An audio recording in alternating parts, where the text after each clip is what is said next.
का खालिक है, जो तमाम जहानों का मालिक है, जिसने बगैर सहारे के आसमान को खड़ा किया, जिसने ज़मीन को हमारे लिए बिछौना बनाया। हर किस्म का दुरूद हुज़ूर पुरनूर शाफ़ी यौमुल नशूर अहमद मुज्तबा आका जहां जनाब मोहम्मद मुस्तफ़ा सल्लल्लाहु अलैहि वसल्लम की पाक और बुलंद बारगाह में पेश करने के बाद एक बात जो मैंने पढ़ी, मैं चाहता हूँ कि मैं आपके सामने बयान करूँ। तमाम हाफिज का मकसद सिर्फ अल्लाह उसके रसूल सल्लल्लाहु अलैहि वसल्लम की रज़ात का चाहना होता है। अल्लाह का जिक्र किया जाता है, हुज़ूर नबी रहमत जाने जाना मुस्तफ़ा सल्लल्लाहु अलैहि वसल्लम का जिक्र किया जाता है, अल्लाह के प्यारों का जिक्र होता है। असल में बात यह है कि जो सारी ज़िंदगी अल्लाह उसके रसूल सल्लल्लाहु अलैहि वसल्लम की अताअत और फरमाबरदारी में गुजार दे, तो क़यामत तक फिर अल्लाह ताला उसका जिक्र भी जारी सारी रखता है। क़यामत तक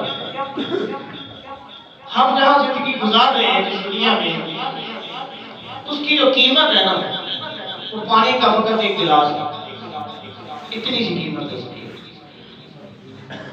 बादशाह हुजूर से किसी ने कहा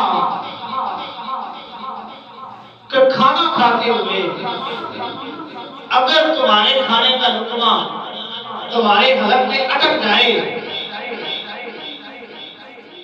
तो उसकी कितनी कीमत अदा करोगे? फरमाया अगर आधा गिलास पानी का तुम्हें दिया जाए, तुम्हारे हलक में निवाला खाने का अटक जाए, तो उस आधे गिलास पानी की कीमत क्या दोगे? फरमाया मैं अपनी आधी सल्तनत दे दूंगा, क्योंकि अगर मुझे पानी ना मिला तो मैं तो मर जाऊंगा। फिर फरमाया लुकमा नीचे करने के लिए अपनी सल्तनत का आधा हिस्सा तुमने आधे गिलास की कीमत दे दिया। अब अगर वो पानी पीने के बाद वो बाहर ना आए तो फिर क्या करोगे? फरमाया कि मैं उसके इलाज के लिए अपनी बाकी सल्तनत भी देता हूं। इतनी सी कीमत है। हम यहां मालिक बने बैठे हैं। मकसद ये नहीं था, अल्लाह ताला ने हमें इस मकसद के लिए पैदा तो नहीं किया। मसनवी शरीफ में मौलाना रूम रहमतुल्लाह अलैह ने एक वाक़या तहरीर फरमाया।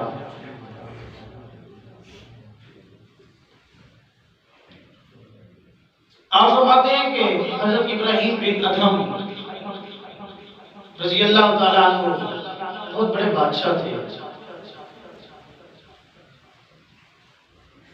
हज़रत इब्राहीम बिन अदहम रज़ी अल्लाह ताला अन्हु के मुतल्लिक़ हुज़ूर फैज़ आलम दाता महबूब हिजरी रज़ी अल्लाह ताला अन्हु ने भी बड़ा लिखा है कश्फुल माजून में।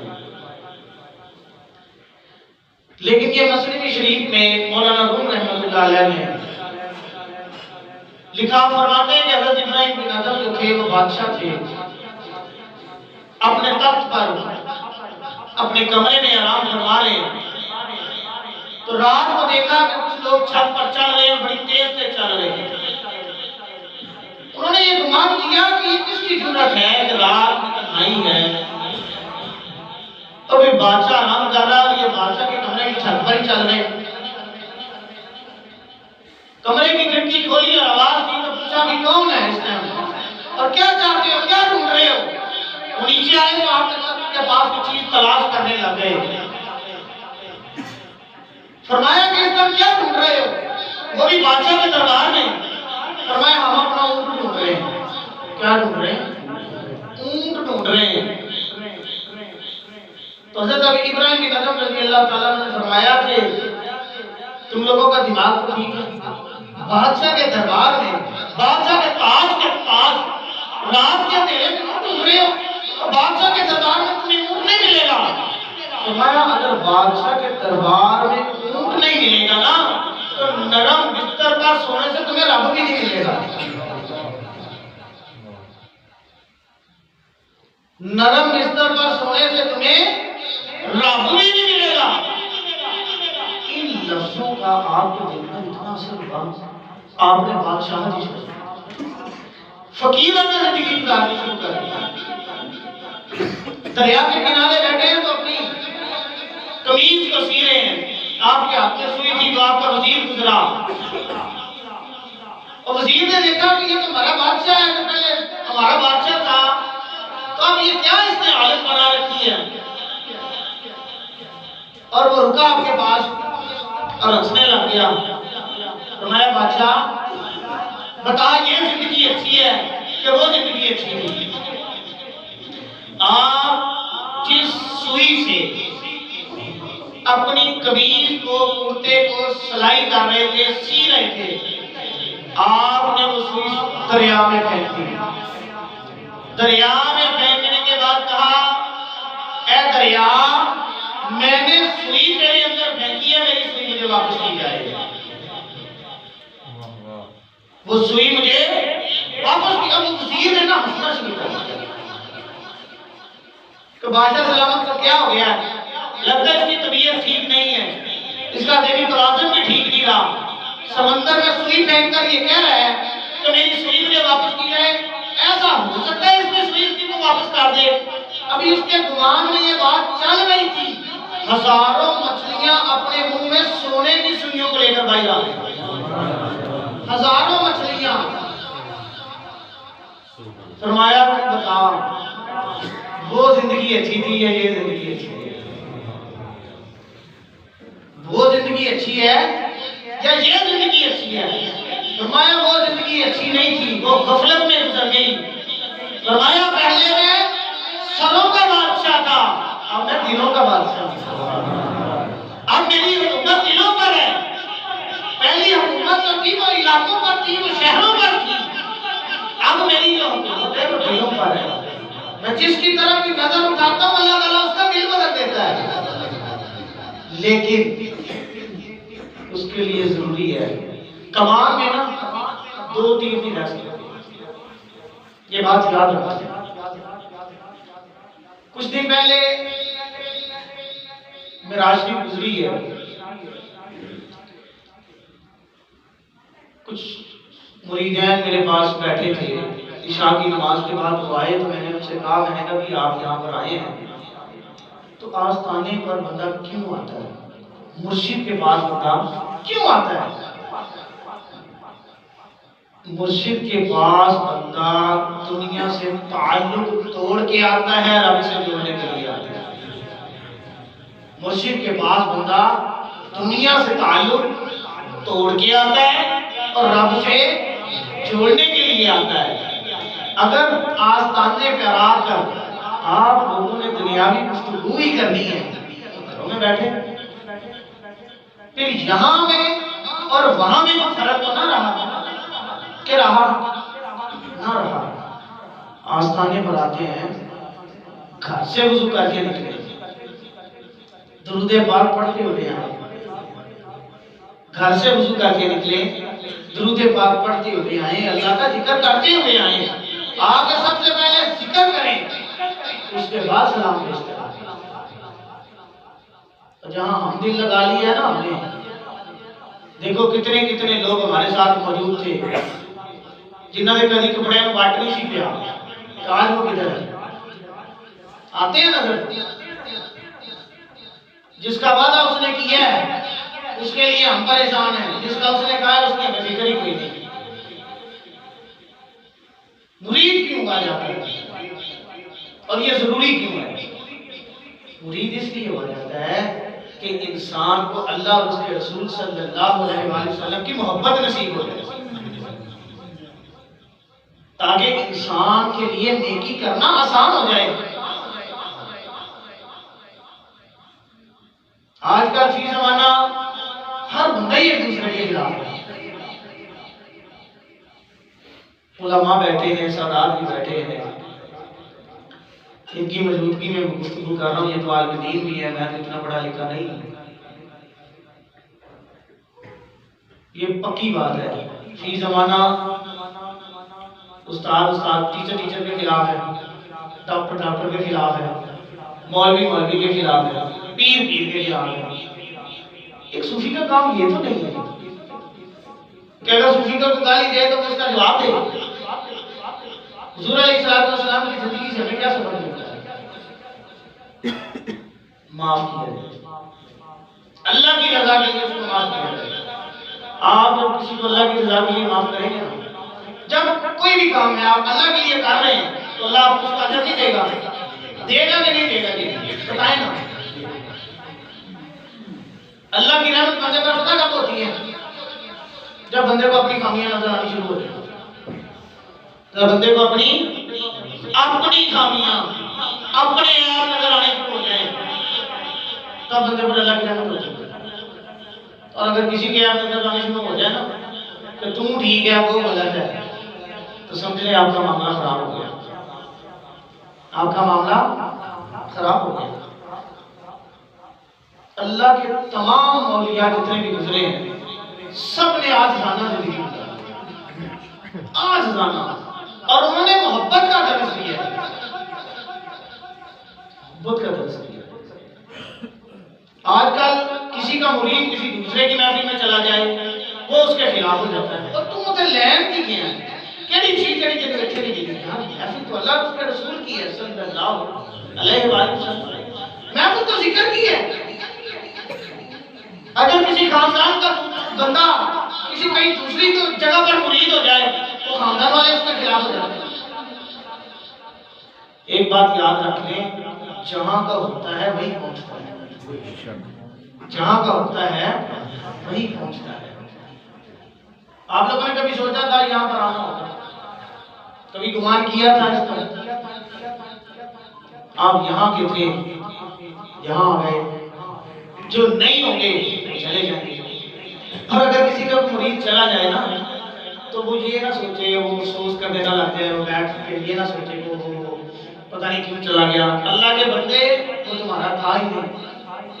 कुछ लोगों को ना आदत होती है दर बदलने की, कभी इसके दर कभी उसके दर, कभी तेरे दर कभी दर बदल, वो फिर दर बदल हो जाते हैं।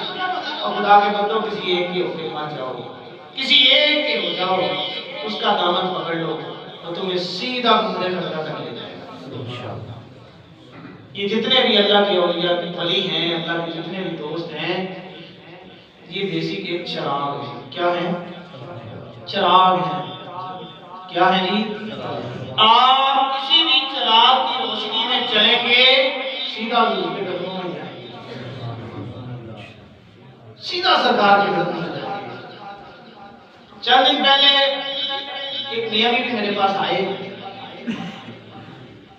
मुझे बड़ा परेशान किया। उसने वो बड़ा पढ़ा लिखा होता है, नाम मैं उसका नहीं लेता, पर्दा पर्दा ही रहना चाहिए, राज राज ही होता है। किसी का है तो ये कर, मैं सिर्फ आपको बताने लगा हूँ, उनकी कीमत नहीं माशाअल्लाह करने लगा, बताने लगा हूँ कि पढ़े लिखे लोग भी किस हद तक गिर जाते हैं। उसकी बीवी को मेरे का मसला था तो वो बड़ी देर बाद मेरे पास आए, तो मैंने कहा यार बड़े अरसे बाद आए हैं। कहने लगे हाजी साहब बात ये है कि इसको ना मेरे का कोई मसला बन गया, तो फलां जगह पे ना ईसाई काम करता है, तो उसके पास चले। किसके पास?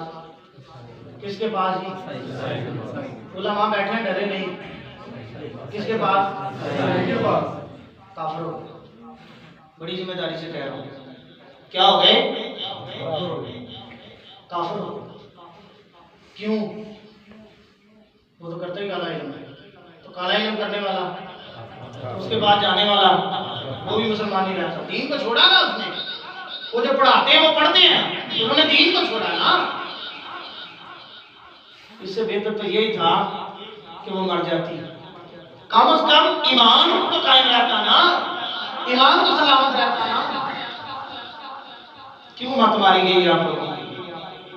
जिसके पास भी जाते हो, चाहे दम कराने जाते हो, चाहे बैत करने जाते हो, कम से कम ये तो देखा करो यार उसने सरकार की सुन्नत रखी है कि नहीं रखी, उसका लिबास हुजूर की वजह पता है, उसकी सारी सरकार के मुताबिक है कि नहीं है। ये बात ठीक है, पीर बैठा हो सामने तो नजर भी आएगी ये पीर है, फी जमाना, लेकिन ये है कि उसकी आजिज़ी भी हो, गाली गलौज ना करता हो, बदजुबान ना हो। बदजुबान अल्लाह का वली हो सकता है, बताए ना, नबी पाक सल्लल्लाहु अलैहि वसल्लम ने हमें उसमें इखलाक का दर्ज दिया कि ना दिया? हुजूर अलैहिस्सलाम के इखलाक को देखकर कितने लोगों ने इस्लाम कबूल किया कि ना किया?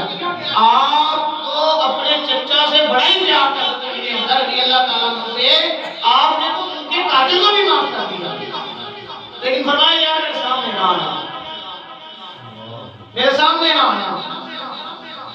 वो कहा करता था कि मैंने सबसे बड़ा जो गुनाह किया ना वो ये किया कि मैंने नबी पाक सल्लल्लाहु अलैहि वसल्लम के चचा को शहीद किया, और जो सबसे बड़ी उसने नेकी की पता क्या है? जिसने हुजूर अलैहिस्सलाम के बाद नबूवत का ऐलान किया ना, उसने उसको कत्ल किया। हुजूर अलैहिस्सलाम की तमाम सीरत को पढ़े, ये जितने अपना खुलाफा भी बैठे हैं इन्होंने भी कभी गौर किया है कि इनको सही खत्म पढ़ना आता नहीं है कि नहीं आता?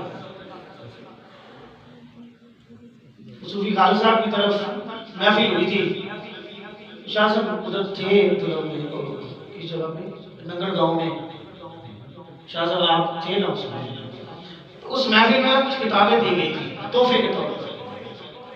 वो इतनी जबरदस्त किताब थी कि अगर आप लोग पढ़ लेते ना तो सारी जिंदगी आप नमाज में गलती नहीं कर सकते। आपको इमामत करानी आ रही है, क्या है मेहनत नहीं करते। इतनी जबरदस्त किताब थी वो नमाज के मुतालिक, हर चीज हर मामला उसमें था, मौजूद था। मेहनत नहीं करते आप लोग सुबह शाम 2 टाइम का जिक्र नहीं करते यार। तो बाकी बात बंदा ये कहता है मैं मरीद हो गया हूँ, अब मुझे अगर खिलाफत मिल जाए तो क्या ही बात है, और खिलाफत मिलने के बाद मेरा भी हक ऐसे ही किया जाए जैसे मेरे पीर का बच्चा। फीस हमारा चल ही रहा है, और कुछ बनना या ना बनना, मेरी एक बात याद रख लेना, एक अच्छे इंसान बनना, और कुछ बनना या ना बनना, एक अच्छे इंसान जरूर बन जाना। हमेशा इंसान का अच्छा इखलाक जिंदा रहता है, इंसान दुनिया से चला जाता है। जनाजे में अक्सर लोग कह रहे होते हैं ना यार बंदा बड़ा अच्छा, बंदा बड़ा चंगा था यार। तो जहां दिल लगाए बैठे हैं ना, ये दिल लगाने की जगह नहीं। अगर दिल लगाना है, मोहब्बत करनी है ना, मोहब्बत का मतलब पता है आपको? ये मोहब्बत लफ्ज जो है ना, मैं ये समझता हूँ कि ये सिर्फ मोहब्बत वाला जो लफ्ज है, सिर्फ सरकार आलम सल्लल्लाहु अलैहि वसल्लम के नाम ही मशहूर करना है। और अगर मोहब्बत करनी है तो जरूर से करनी है, इससे आगे पीछे बात ही करेंगे। ये जो लफ्ज मोहब्बत है ना, दुनिया में कायनात में अगर किसी से की जाए तो वो सरकार है। आप हुजूर से मोहब्बत करना शुरू कर दें, सारी दुनिया आपसे मोहब्बत करने लग जाए। आप हुजूर से मोहब्बत करके तो देखिए, लेकिन मोहब्बत का तकाजा ही है कि 5 वक्त की नमाज पढ़ी जाए, 5 वक्त की नमाज पढ़ी जाए, हर बुराई से बचा जाए, कुरान पाक रोज पढ़ा जाए। कितने लोग हमारे पास रोज आते हैं, मुझे आगे जाते हैं साहब कोई हसूले बरकत का तमीज दे दे, शायद मैं पता क्या लिख के देता हूँ, 5 वक्त की नमाज पाबंदी से पढ़े, कुरान पाक रोज पढ़े और राज्य के सरकार पर ये हसूले बरकत का तमीज है। मुझे बताओ वो कौन सा तमीज है जो मैं आपको दूंगा, आप गले में डालेंगे तो बरकत हो जाएगी? नमाज उसी ना पढ़ो, हैं? गुनाह तुसी करो, झूठ बोली ऐसी है तो फिर ये बरकत हो जाएगी। सबसे बड़ी नुकसान ये है कि घर में नमाज ना पढ़ी जाए। अब तो कितने ये हमारे मोहल्लेदार बैठे हैं, अब माशाल्लाह आते हैं सुबह, अब तो 5 वक्त की नमाज मस्जिद बुनियाद मस्जिद की नमाज रखी है, 5 वक्त की नमाज होती है। अब तो इनके माशाल्लाह बच्चे भी आते हैं, तो इनके लिए जो सबसे बड़ी बरकत वाली चीज है ना वो इनकी औलाद है। तो जितने भी मेरे अहले मोहल्ला बैठे हैं, आप लोगों ने तो महीने बाद आना है, हफ्ते बाद या 10 दिन बाद आना है, इन्होंने तो यही रहना है। तो इनके लिए जो सबसे बेहतरीन इनके लिए तोहफा है कि इनकी औलाद 5 वक्त की नमाज पढ़े, ये इनकी कमाई है। हम लोग रिजक के लिए सुबह निकलते हैं, शाम को वापस आते हैं, रोटी खा के सोने पता नहीं कितने पड़े कोई भाई ऐसा ही है ना। तो आगे शाम को ये भी पूछा करें सारे अपनी बातों से, दसों भी नमाज़ कितनी पढ़ी, बीवी समेत पूछा करें, नहीं पूछते, पूछा कभी किसी से? ये जितनी भी माफी हैं, अगर हम लोग आपकी इस्लाह नहीं करेंगे तो ये किसकी जिम्मेदारी है? सिर्फ आस्थाने पर आ जाना, कवाली सुन लेना, सुन के चले जाना, बस सुभान अल्लाह लिखा आया, ये काम नहीं है। बुजुर्गान दीन ने सिमा को शुरू इसलिए किया था कि वो जरूरी हो गया था।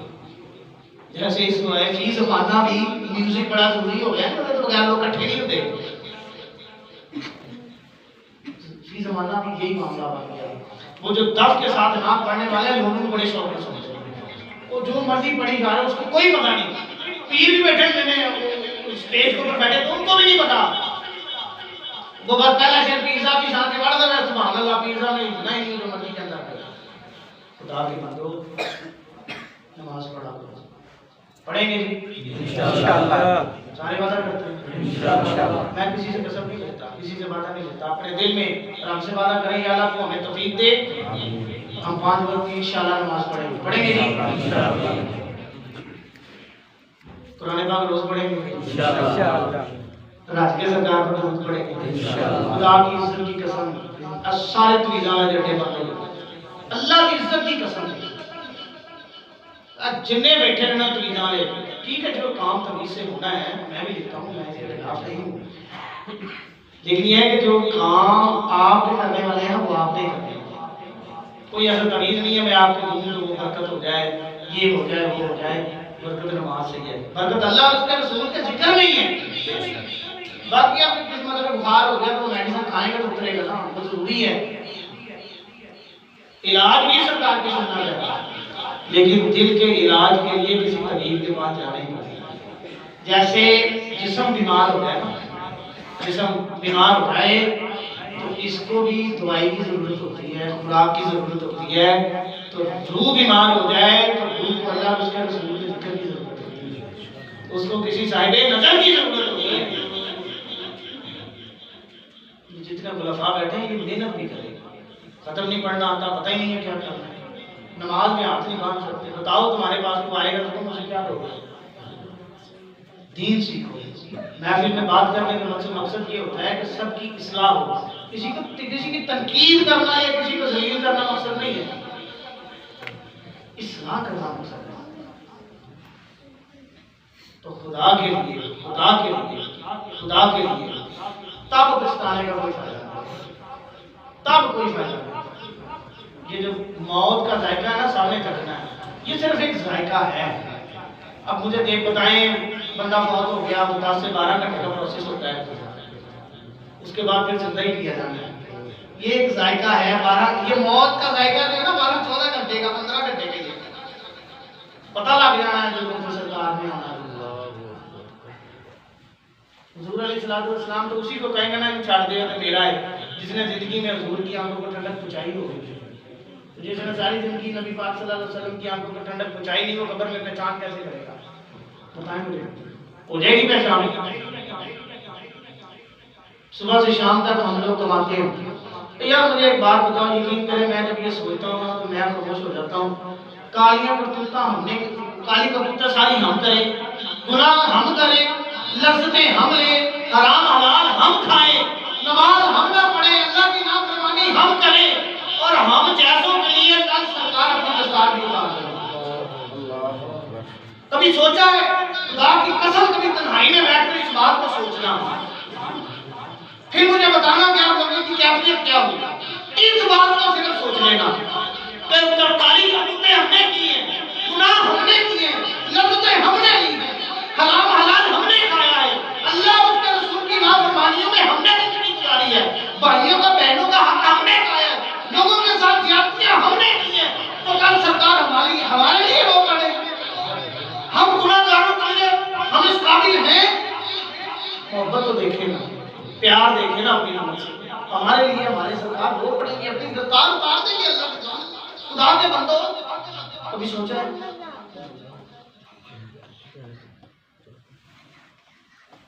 अल्लाह पाक मुझे और आपको अमल की तौफीक दे। आमीन। मैं बहुत शुक्रगुजार हूँ सदार का, शाह साहब भी इस महफिल पाक में तशरीफ़ लाए।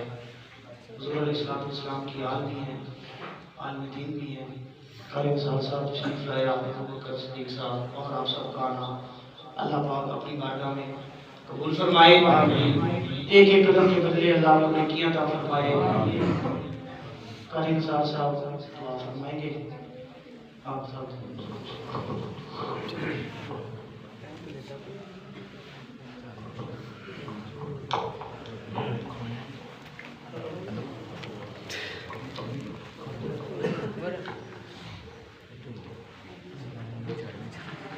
आमीन। अल्हम्दुलिल्लाह रब्बिल आलमीन। आमीन।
अगर हमारे रिश्तेदार दोस्त जो कोई इस दुनिया से चला गया ईमान की हालत से, इस महफिल का सवाब उनकी अरमान को खुश किया।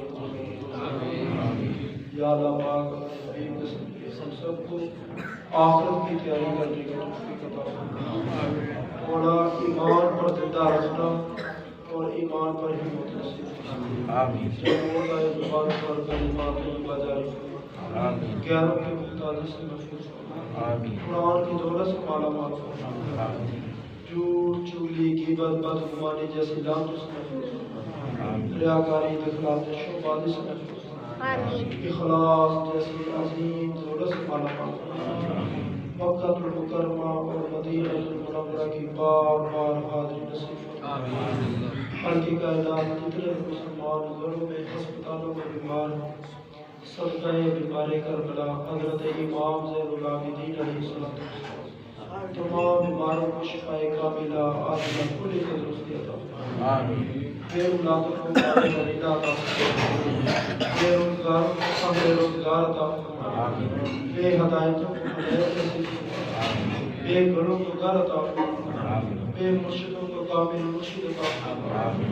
मौला रोज़े क़यामत दाएं हाथ में नामा अमाल आका अलैहिस्सलाम के दस्ते नबूवत से हौज़े कौसर अता फरमा किबला पीर साहब के आस्थाने को क़यामत सुबह तक कायम फरमा आमीन। जिस आस्थाने से मोहब्बत करते हैं, ताल्लुक़ करते हैं, मौला उनके दिलों को आबाद फरमा आमीन। इस आस्थाने को इल्म का गहवारा फरमा आमीन। सल्लल्लाहु तआला अला रसूलिही खैर खल्क़िही मुहम्मद व अला आलिहि व अस्हाबिही।